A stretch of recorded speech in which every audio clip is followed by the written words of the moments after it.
В степи, где трава шепталась с ветром, жила лошадь.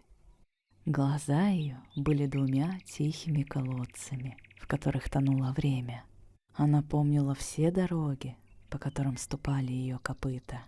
Помнила, как пах воздух на каждом холме, тревожными грозами на западной тропе, дымком осенних костров на северной, соленой свежестью утреннего моря на южной.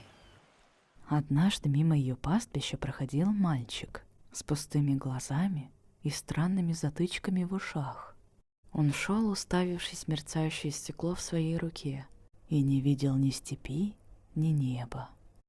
«Куда ты идешь?» — тихо спросила лошадь. Мальчик вздрогнул.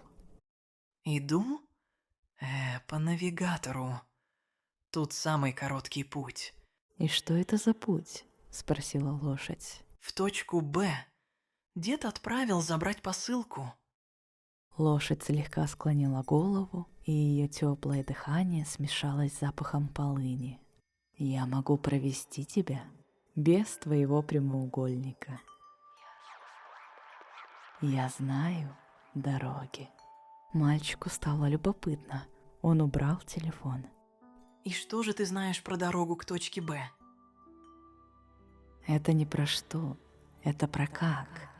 Если пойдешь со мной, ты узнаешь, где растет дикая яблоня, чьи плоды пахнут медом и детством, где под старым камнем дремлет родник, который поет во сне, где тропинка на закате становится золотой струной, и если ступить на нее в тишине, можно услышать музыку, от которой щемит сердце. Мальчик молчал.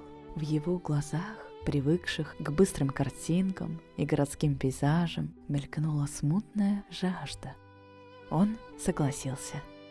Они шли медленно. Лошадь вела его не самым коротким путем. Она завела его во враг, где росла та самая яблоня. Мальчик съел кисло-сладкое яблоко, сок которого осел диким привкусом свободы на его губах.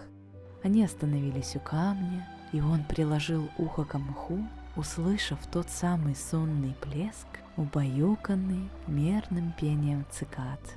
А на закате, когда лошадь вывела его на гребень холма, и закатные лучи солнца легли на тропу, мальчик был поражен. Не было привычного шума в наушниках, но в тишине, наполненной дыханием мира, ему почудилась та самая музыка.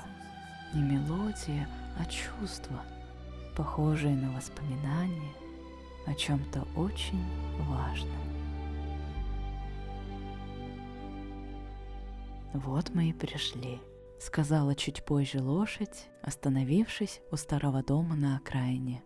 Это и была точка Б. Мальчик взглянул на проделанный путь на экране, тонкую извилистую линию.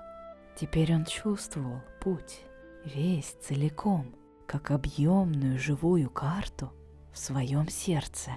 Он был другим. Спасибо. А что теперь будешь делать ты? Лошадь посмотрела на него своими колодезными глазами. «Я вернусь. Буду помнить эту дорогу для тебя и для других, кто захочет не просто дойти, а пройти». Но разве тебе не одиноко?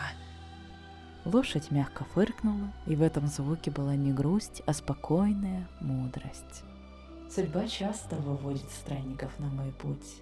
Мое сердце — это компас.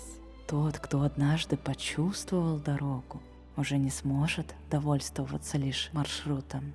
Его душа кинет тихий клич, и если так надо, он обязательно встретит меня. Лошадь, знающая дороги. Она развернулась и пошла обратно, в степь, к шепчущей траве.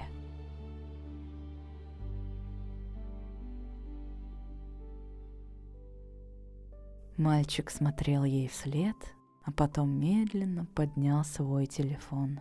Он стер из избранного надпись .б.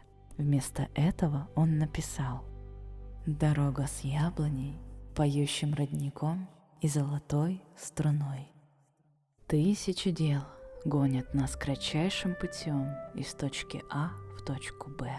Но душа питается самой дорогой, ее запахами, звуками, неровностями, послевкусием на губах и золотом солнечных лучей. Порой душа тоскует по настоящему пути, а не по перемещению. И пока твои глаза и сердце распахнуты, ты не пропустишь главного.